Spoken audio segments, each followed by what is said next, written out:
Shahnawaz. Headlines आप जान चुके, बुलेटिन का आगाज करेंगे और सबसे पहले बात करेंगे ग्रीन शर्ट्स की और जीत की। T20 वर्ल्ड कप में शाहीनों ने अफगानिस्तान को भी शिकार कर लिया।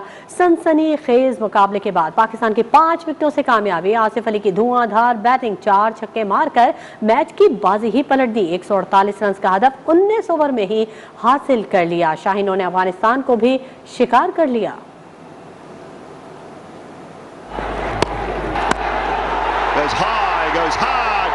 T20 वर्ल्ड कप में शाहीनों की ऊंची उड़ान, अफगानिस्तान को भी 5 विकेट से शिकार कर लिया। बाबर आजम की 50 और आसिफ अली की जारहाना बैटिंग की बदौलत 148 रन का हदफ 6 गेंद कबल हासिल कर लिया।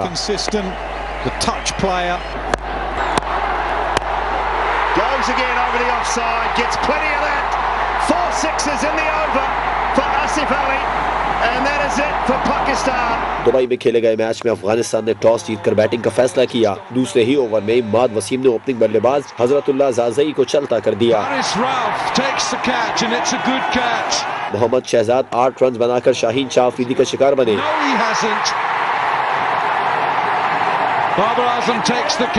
हारिस रऊफ ने असगर अफगान को 10 रन पर दबोच लिया।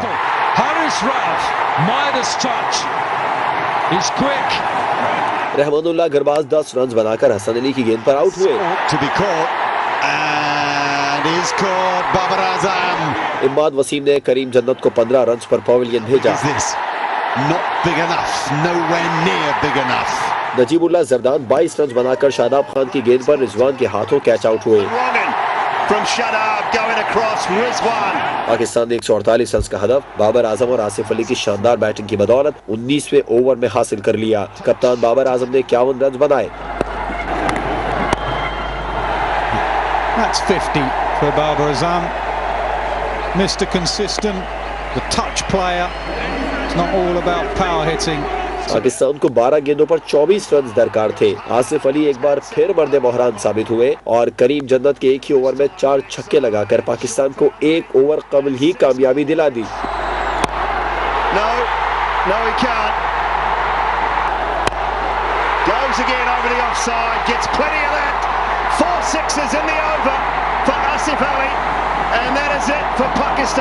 ग्रीन शर्ट्स ग्रुप 2 में 6 पॉइंट्स के साथ सरे फहरिस्त है। पाकिस्तान 2 नवंबर को नमीबिया और 7 नवंबर को स्कॉटलैंड से मुकाबला करेगा।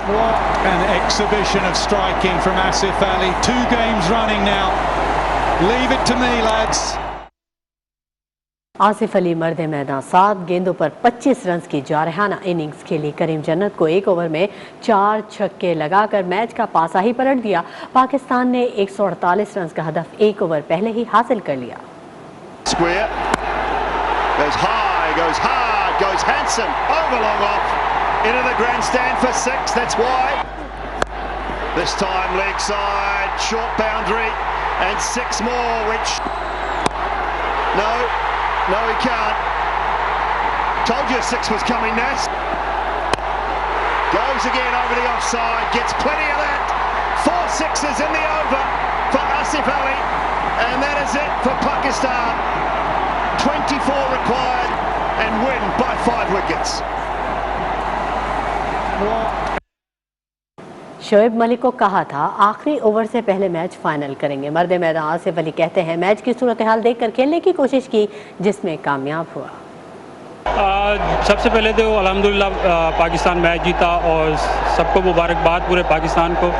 और बीके भाई एक तरफ की बाउंड्री बड़ी थी और टारगेट किया था इस एंड को, और मैं शोएब भाई से भी बात कर रहा था कि शोएब भाई हम 1 ओवर में फिनिश कर देंगे, इस एंड का वेट कर लें, पर वो आउट हो गए। पर मैं कॉन्फिडेंट था कि इस एंड से मैं कर सकता हूँ, तो अल्हम्दुलिल्लाह वो किया। कप्तान बाबर आजम का कहना है कि आसिफ अली पर यकीन था कि वो किसी भी सूरत हाल में मैच जितवा सकते हैं। जारहाना बल्लेबाज अपने इसी स्टाइल की वजह से जाने भी जाते हैं। अफगानिस्तान की बॉलिंग की भी तारीफ की। मेरे ख्याल से मुझे पूरा कॉन्फिडेंस था जब मैं लाने से पहले उनको लेके आया था, तो मुझे पूरा 100% था कि जब भी मैच फंसेंगे तो ये मुझे निकाल के देगा। शोएब मलिक और आसिफ अली जिसके लिए वो जाने जाते हैं, उन्होंने आज मैच फिनिश किया। अफगानिस्तान के क्वालिटी बॉलर्स हैं और one of the best spinners उनके पास हैं, तो मेरे ख्याल से उनको हेल्प मिल रही थी और वो अच्छी बॉलिंग भी कर रहे थे। तो कोशिश ये था कि मैं जितना डीप लेके जाऊँ, जितना मैं एंड तक जाऊँ उतना बेहतर है, लेकिन अनफॉर्चुनेटली आउट हो गया। लेकिन क्रेडिट टू आसिफ अली। अफगानिस्तान के खिलाफ 4 छक्कों ने आसिफ अली की धूम मचा दी। सदर, वज़ीर आज़म और सियासी रहनुमाओं ने मुबारकबाद दी। सोशल मीडिया सार्फिन ने भी हीरो करार दे दिया।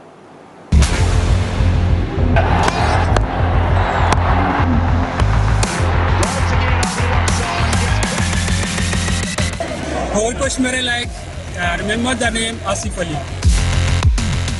बाजी ऐसी पलटी कि आसिफ अली की धूम मच गई। और कुछ मेरे लाइक, मैं हूँ आसिफ अली की वीडियो भी वायरल हो गई। और कुछ मेरे like remember the name Asif Ali.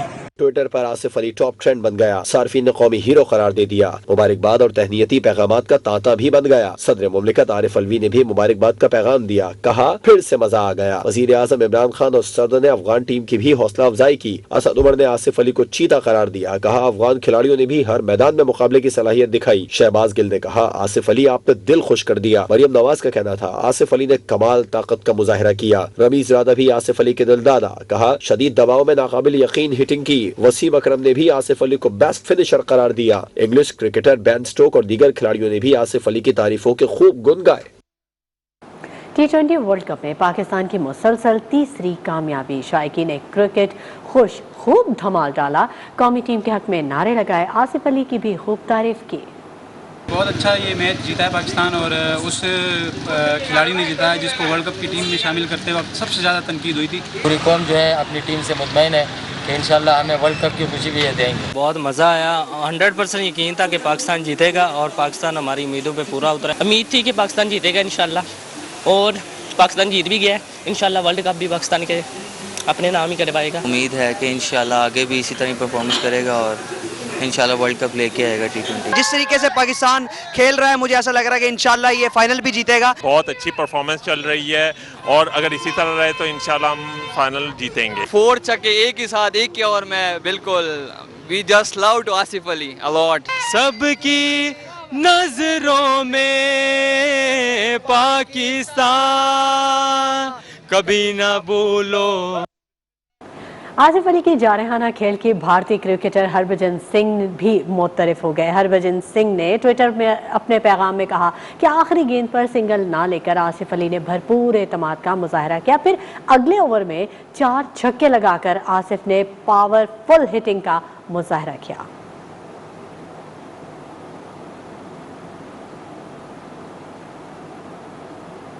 Babar Azam ने 26 मैचेस में 1000 रन बनाकर भारतीय कप्तान विराट कोहली का रिकॉर्ड तोड़ दिया। बाबर आजम बतौर कप्तान 1000 रन बनाने वाले पहले पाकिस्तानी खिलाड़ी हैं।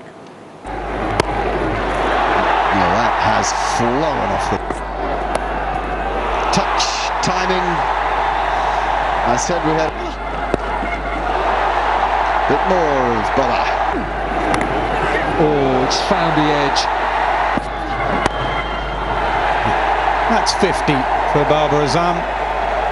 Mr. Consistent, the touch player. It's not all about power hitting, it's about class and skill, and Babar Azam has those qualities in abundance. Third in his last 4 innings in T20 internationals. आज Pakistani T20 team के मुकम्मल आराम का दिन है। Pakistani team का T20 world cup में चौथा टाकरा नामीबिया के साथ 2 नवंबर को अबू धाबी में होगा, जबकि 7 नवंबर को ग्रीन शर्ट से स्कॉटलैंड से 2-2 हाथ करेंगे। T20 वर्ल्ड कप में पाकिस्तानी टीम अब तक अपने तीनों मैचेस भारत, न्यूजीलैंड और अफगानिस्तान से जीतकर ग्रुप 2 में 6 पॉइंट्स के साथ सर-ए-फहरिस्त है।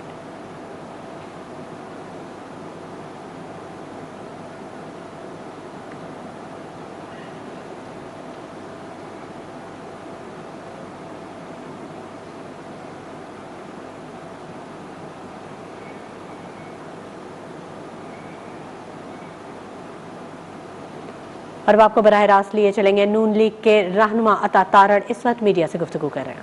आजकल नजर नहीं आ रहा जिसका नाम शहजाद अकबर है, उसकी एसेट रिकवरी यूनिट ने भी वहां पर यहां के केसेस की बुनियाद पर इल्जामात पर मबनी दस्तावेजात भिजवाए। बरतानिया की अदालत की तरफ से क्लीन चिट मिलने का मतलब है कि जस्टिस आसिफ सईद खोसा ने जो रमजान शुगर मिल और आशियाना के केस में कहा था कि शहबाज शरीफ का किरदार एक अच्छे बच्चे का है, वो बात बरतानिया में भी साबित हुई। और असासा जात का जहां तक ताल्लुक है तो उसमें एक नहीं, दो नहीं, ऑनरेबल 3 लाहौर हाई कोर्ट के जज साहिबान का फुल बेंच का ऑर्डर मौजूद है, जिसमें उन्होंने कहा कि नैब की तरफ से करप्शन का इल्जाम तक नहीं है। और देखिए कि अदालतों में एक के बाद एक अल्लाह ताला हमें सुरखरू करता जा रहा है, और एक बाजी बदजुबान हुआ करती थी जिसका आज नामो निशान नहीं है अल्लाह ताला के फजल से, और एक फैजल हसन चौहान हुआ करते थे, उनका भी आज नामो निशान नहीं है अल्लाह ताला के फजल से। लाहौर की एक अदालत शहबाज गिल नामी बदजुबान और बदकिरदार शख्स को तलाश कर रही है, मगर वो कहीं मिलने को नहीं आ रहा। शहबाज गिल ने तुर्की की एक कंपनी जिसका नाम अल बैराक है, जिनके साथ पंजाब हुकूमत ने मेट्रो बस का मुआहदा किया था, उस पर इल्जाम लगाया कि उन्होंने मेट्रो बस का ठेका पैसे देकर और करप्शन पर मबनी प्रैक्टिसेस के जरिए लिया। पाक तुर्क दोस्ती लाजवाल दोस्ती है, और तुर्की के साथ पाकिस्तान के जो ताल्लुकात हैं वो तारीख उसकी गवाह है कि हर मुश्किल वक्त में तुर्क अवाम ने पाकिस्तानी अवाम का साथ दिया और पाकिस्तानी अवाम ने तुर्क अवाम का साथ दिया। यानी नवाज शरीफ शहबाज शरीफ के बुग़्ज़ में ये किराए के तर्जुमान ये तक भूल जाते हैं कि किस मुल्क से बैनुल-अक़वामी सतह पर हमारा क्या ताल्लुक है, और इल्जाम लगाया गया कि ये पैसे सुलेमान शहबाज साहब के जरिए अल बैराक कंपनी को दिए गए थे, और वो अल बैराक ने फिर रिश्वत सुलेमान शहबाज को दी और उसके जरिए मेट्रो बस का ठेका हासिल किया और मुआहदा किया।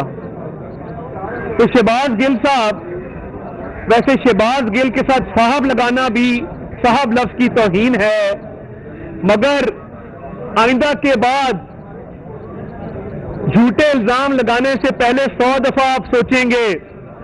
टीवी पे बड़ी बड़ी डींगे और बड़के मारने वाला शहबाज गिल लाहौर की अदालत से गायब है, और उसका वकील तक पेश नहीं हुआ क्योंकि पता है कि झूठा इल्जाम लगाया गया था, और पाक तुर्क ताल्लुकात को खराब करने की कोशिश की गई सिर्फ नवाज शरीफ शहबाज शरीफ के बुग़्ज़ में, और शहबाज गिल के वकील तक पेश नहीं हुए और अदालत में कहा कि हमारे वकला ने तारीख गलत नोट की थी, हमें अंदाजा नहीं था कि आज कोर्ट की पेशी है।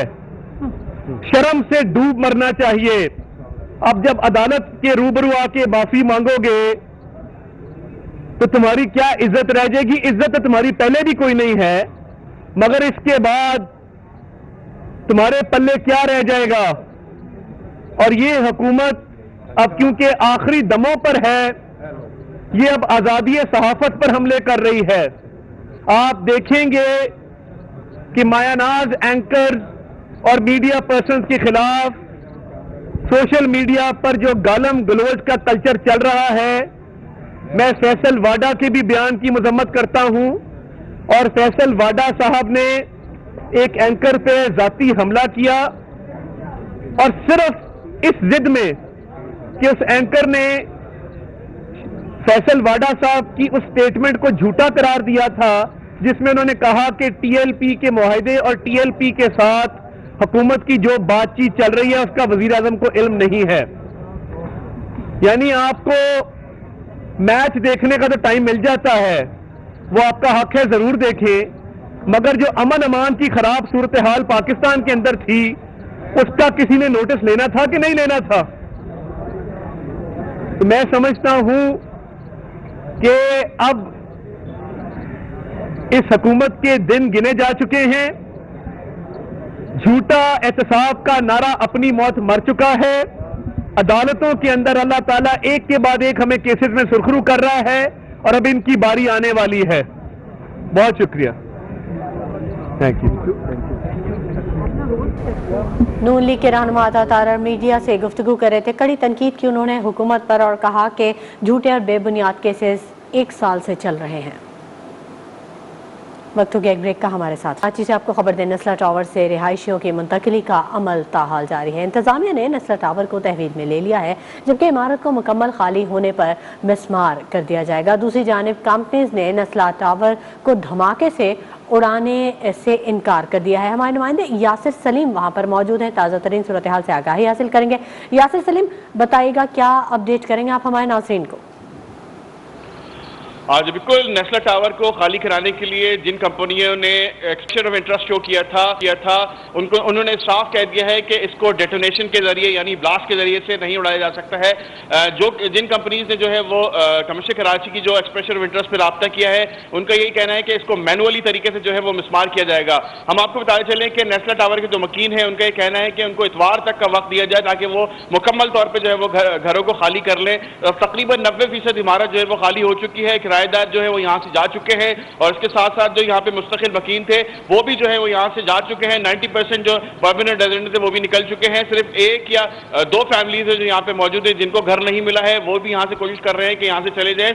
हम आपको बताया चलें कि नेशनल टावर के मकीनों ने एक मुतालबा किया है कि हमने सुप्रीम कोर्ट के हुक्म के मुताबिक जो है वो अपनी बिल्डिंग यहाँ पे खाली कर देंगे, लेकिन कोई बिल्डिंग का खाली करने के बाद उनका यही प्लान है कि वो एक प्रेस कॉन्फ्रेंस करेंगे और उस प्रेस कॉन्फ्रेंस के अंदर उन्होंने ये प्लान किया है कि सबसे पहले जो है वो कोई भी हुकूमती शख्सियत या तो वज़ीर आला सिंध, एडमिनिस्ट्रेटर कराची या सिंध की कोई भी आला शख्सियत सिंध हुकूमत की जो है वो यहाँ पर आए, उनकी जामिन बने, क्योंकि उनका सबसे बड़ा मसला यही है कि उनके फ्लैट्स के पैसे जो है वो वापस आइए। उनका ये कहना था कि हम अपने घरों को खाली करने के लिए तैयार हैं, लेकिन सिंध हुकूमत पहले जामिन बने, उसके बाद जो है वो अपने फ्लैट्स की चाबियां जो है वो हुकूमत सिंध के नुमाइंदों के हवाले जो है वो कर देंगे।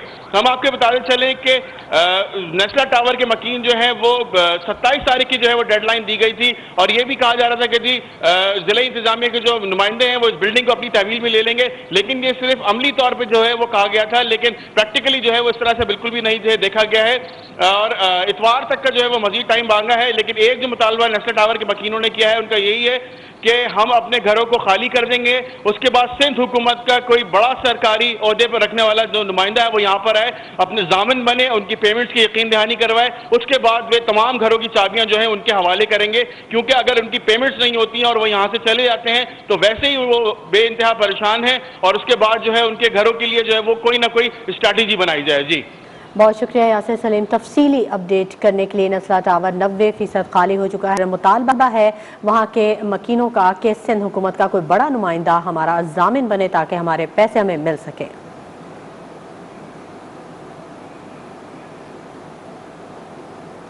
कलअदम जमात के एहतजाज के बायस रावलपिंडी और इस्लामाबाद की अहम सड़कें बंद हैं। फैज़ाबाद के मुकाम पर मरी रोड की बंदिश से शहरियों को शदीद मुश्किलात का सामना है।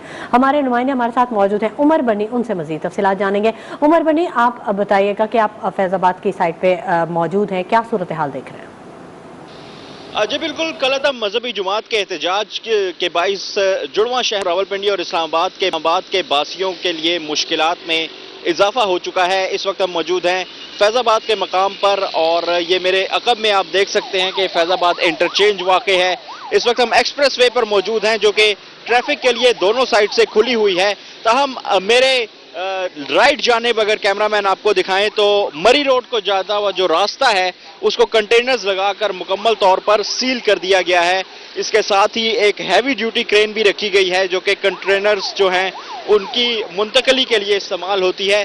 शहरी जो हैं वो काफ़ी ज़्यादा परेशान दिखाई देते हैं क्योंकि ये जो रास्ता है ये मेन रास्ता है जो कि रावलपिंडी को इस्लामाबाद से जोड़ता है और ऑफिस के औकात में, स्कूल के औकात में यहाँ पर रश इतना ज़्यादा इस रोड पर बढ़ जाता है कि शहरियों की जो मुश्किलात हैं वो काफ़ी ज़्यादा बढ़ जाती हैं। 2-2, 3-3 घंटे यहाँ पर रश जो है वो बढ़ जाता है क्योंकि ये एक वाहिद रास्ता इंतज़ामिया की जानिब से छोड़ा गया है जिससे रावलपिंडी से इस्लामाबाद आने वाले जो शहरी हैं वो इस्तेमाल करते हैं। ताहम जो मरी रोड है उसको मुकम्मल तौर पर ब्लॉक कर दिया गया है। मरी रोड के साथ जो स्टेडियम रोड है, डबल रोड जिसको कहते हैं, उसको भी मुकम्मल तौर पर कंटेनर लगाकर सील कर दिया गया है और सिर्फ बाइक्स के जाने की इजाज़त है जो कि कंटेनर के नीचे से होकर गुजरते हैं, लेकिन गाड़ियों का किसी किस्म का रास्ता जो है वो गाड़ियों के लिए नहीं छोड़ा गया। मज़ीद आपको बताएं तो हमने शहरियों से भी बात की, उनका ये कहना था कि इन एहतजाज के बाइस जो है वो उनका काफ़ी हर्ज हो रहा है। उनकी जो ज़िंदगी है, उनका जो रोज़गार है वो काफ़ी ज़्यादा मुतासिर हो रहा है। शहरियों ने हुकूमत से यही अपील की है कि इस मजहबी जुमात के जो राज है इसका मामला जल्द अज जल्द निपटाए ताकि शहरी जो हैं वो सुख का सांस ले सकें। जी ठीक है, बहुत शुक्रिया उमर बरनी तफसीली अपडेट करने के लिए। लाहौर से आपको खबर दे रहे हैं, बैंकिंग कोर्ट में शहबाज शरीफ और हमजा शहबाज के खिलाफ शुगर बिजनेस के जरिए मनी लॉन्ड्रिंग के मुकदमात पर समाअत से मुतल्लिक अदालत ने शहबाज शरीफ और हमजा शहबाज की जमानत में 20 नवंबर तक तौसी कर दी है। FIA को 20 नवंबर को अबूरी रिपोर्ट पेश करने का हुक्म जारी कर दिया गया है।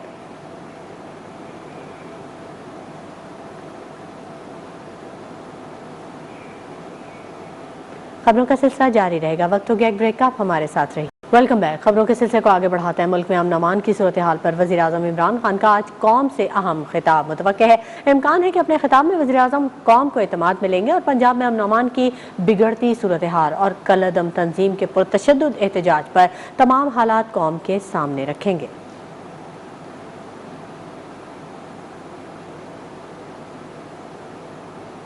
खबरों के सिलसिले को आगे बढ़ाएंगे और बात करेंगे कोरोना वायरस की, जिसकी चौथी लहर बतदरीज कमजोर होती जा रही है। कोरोना से यौमिया अमवात और मरीजों की तादाद में नुमाया कमी हो गई है। NCOC की जानिब से आज जारी किए जाने वाले कोरोना के फैलाव के आदाद शुमार के मुताबिक 24 घंटों के दौरान कोरोना वायरस मुल्क भर में 10 अफराद की जिंदगियां निगल चुका है, जिसके बाद मुल्क भर में कोरोना से अमवात की मजमूई तादाद 28,441 हो गई है। एक रोज में कोरोना के 658 नए केसेस रिपोर्ट हुए हैं। 24 घंटों के दौरान मुल्क भर में कोरोना के मजीद 45,690 टेस्ट किए गए, जिनमें रिपोर्ट्स के मस्बत आने की शरह 1.44% रही, जबकि मुल्क भर में कोरोना की वबा में मुब्तला 1,366 मरीजों की हालत तशवीशनाक बताई जा रही है। वक्त हो गया एक ब्रेक का। Welcome back. आपको बताएं कि महंगाई का सुनामी थम ना सका। एक हफ्ते में महंगाई की शरह में 1.23% का इजाफा हो गया। कम आमदनी वालों के लिए महंगाई का पारा 15% की हद पार कर गया। इस्लामाबाद से राहिल हसन की रिपोर्ट। महंगाई का बेलगाम सुनामी थम ना सका। एक हफ्ते में महंगाई की शरह में 1.23% का इजाफा हो गया।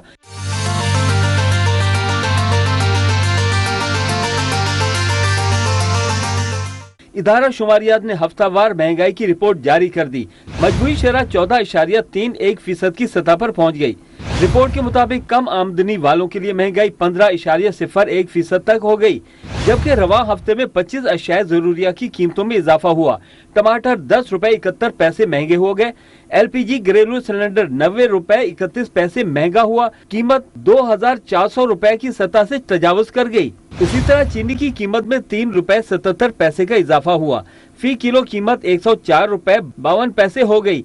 अंडे फी दर्जन 5 रुपए 28 पैसे, बिजली के फी यूनिट कीमत में 19 रुपए 30 पैसे और 2.5 किलो ब्रांडेड घी की कीमत में 7 रुपए 4 पैसे का इजाफा रिकॉर्ड किया गया। जिंदा मुर्गी समेत गुड़, दाल माश, बासमती चावल, दाल मसूर भी महंगी हुई। T20 वर्ल्ड कप की बात करें तो T20 वर्ल्ड कप में वेस्टइंडीज ने बांग्लादेश को सनसनीखेज मुकाबले के बाद 3 रन से शिकस्त दे दी। बंगाल टाइगर्स इवेंट में मुसलसल तीसरा मैच हारकर सेमीफाइनल की दौड़ से ही बाहर हो गए। शारजा में खेले गए मैच में बांग्लादेश की दावत पर वेस्टइंडीज ने बैटिंग करते हुए 7 विकेटों पर 142 रन बनाए। जवाब में बांग्लादेश की टीम मुकर्रर ओवर्स में 5 विकेटों पर 139 रन बना सकी। मेगा इवेंट में दिफाई चैंपियन वेस्टइंडीज की ये पहली फतह है।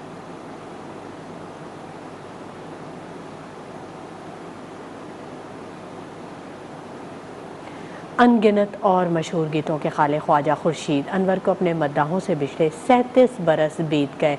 बरे सगीर के अजीम मौसीकार की तरतीब दी हुई धुनों ने कई गीतों को लाफानी और यादगार बनाया। ख्वाजा खुर्शीद अनवर ने आवाज़ दे कहा है, दिल का दिया जलाया, रिम झिम पड़े पुकार, सुन वंजड़ी दी मिठड़ी तानवे, जुल्फां दी ठंडी ठंडी छां ढोलना और विंजड़ी वालड़िया जैसी धुनें तख्लीक की। जाने वाले रे ठहरो जरा रुक जाओ लौट आओ, हो जाने वाले रे ठहरो जरा रुक जाओ लौट आओ। दिल का दिया जलाया मैंने जलाया। आवाज़ दे तू कहाँ है, तेरे बिन सुना सुना जहाँ है। फ्लोरिडा में डिज्नीलैंड रंगीनियां बिखेरने को तैयार, मौज मस्ती हल्ला गुल्ला और तफरी का मेला 8 नवंबर से सज रहा है।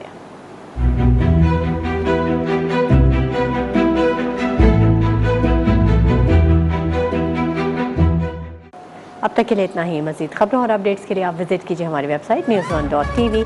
न्यूज़ 1 के साथ रहिए।